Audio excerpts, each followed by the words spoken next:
Hello everybody, welcome to Awesome Rusty Bucket. Subscribe to the channel if you have not already and drop a like on this video. It only takes 1 second and makes a massive difference in how the video performs in the YouTube algorithm. Also, I'm going to be streaming a live podcast over at the shoot around tomorrow around like 6 or so. So go ahead and be there when that's happening. It would be much appreciated. Yesterday's games were not particularly interesting because for a pretty early on in both of these games, especially in the case of the Celtics-Sixers game, it really felt like you knew what the result was going to be, because in the case of the Celtics, it really didn't seem like they showed up. Basically everybody other than Jaylen Brown, notably played poorly or just didn't really do anything. And that was rather disappointing. Jason Tatum, complete no-show in the first half. He finishes the game with 36 points, which might make you think he had an overall good performance. And sure, it would have been worse if he continued to be bad in the second half, but by the time he finally figured his shit out, it was too little too late, and really, it's just not what you need to win a basketball game. You can't dig yourself into a hole consistently as Jason Tatum has, and then be surprised when you can't dig yourself out of it. I have a lot more thoughts on Jason Tatum, and that's going to be on a main channel video that's coming out today, so look forward to that and watch that when it comes out. But in the case of the 76ers, I'm honestly feeling like if Tyrese Maxey has it going, if James Harden, if not has it going, at the very least isn't having a stinker game, because this is the first in-between game James Harden has had in this series, at least scoring-wise. He had a 17-point, if not a triple-double, it was a near triple-double, but he shot relatively efficiently on a minimal amount of shots. He didn't really have to shoot the ball that much because Tyrese Maxey had himself 30-something points. I think he hit 5 or 6 three-pointers, a couple of floaters and all that. Typical Tyrese Maxey stuff. He's been pretty much a no-show for a majority of this series, so him having a breakout game was very pivotal. But if Harden, Maxey, and Embiid are all having good to great games, I don't know how many teams can truly beat the 76ers. When those guys have it going, what do you really do? I've harped on the bench stuff. I've harped on Doc Rivers, although Doc Rivers has outcoached, God, I can't remember. Mazzulla, I think, is the name of the Celtics coach. Joe Mazzulla, right? That's it, I'm pretty sure. Doc Rivers has managed to outcoach him, which is not a phrase that I think I have ever said. So that's worthy of note. But as many flaws as the Sixers roster at large does have, when those three players got it going, man, they look freaking unstoppable. In the case of Joel Embiid in this game, so many mid-range shots. Also, I want to say, I have this weird take about Joel Embiid that I'm not even sure what to do with it, but he's just excellent at getting really short mid-range shots. It seems like on most of Joel Embiid's mid-range attempts, he always has a foot in the paint, which is a lot closer than a lot of people get from mid-range. And he just does this thing where he faces up around the elbow and then just does a dribble or two and looks like he's gonna attack, and then actually fades back and takes the jumper. And he can kind of get that shot whenever he wants, and he shoots it pretty efficiently. So there was a lot of that in this game, especially out of the pick and roll with James Harden.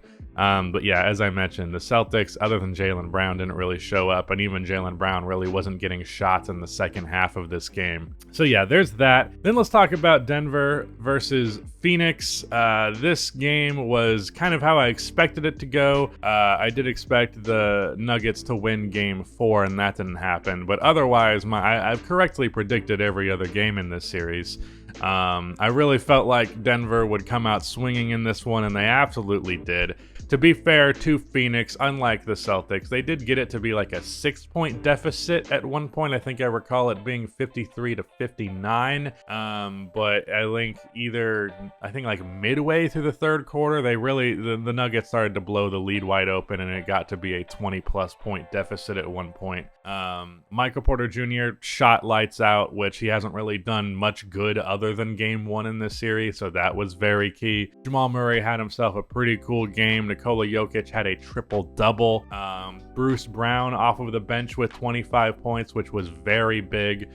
He's really evolved into like a pretty positive offensive player, even when he has the limitations that he does. And that 25 off of the bench was really pivotal, especially given that in the case of the Phoenix Suns, they didn't get that big Landry Shamet off of the bench game like they did in Game 4.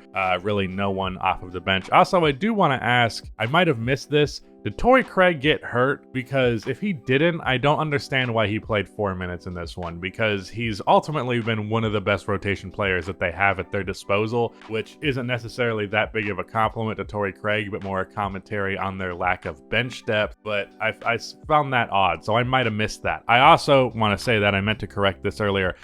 Yesterday's video, I said that Julius Randle was taken out of the game by Tom Thibodeau late. Unfortunately, I made a whole show of it being some big point I was making. I missed that he fouled out. That's the consequences of watching games with sound off. I have ADHD, so I turn games sound off and then listen to podcasts while I watch, which I realize is weird.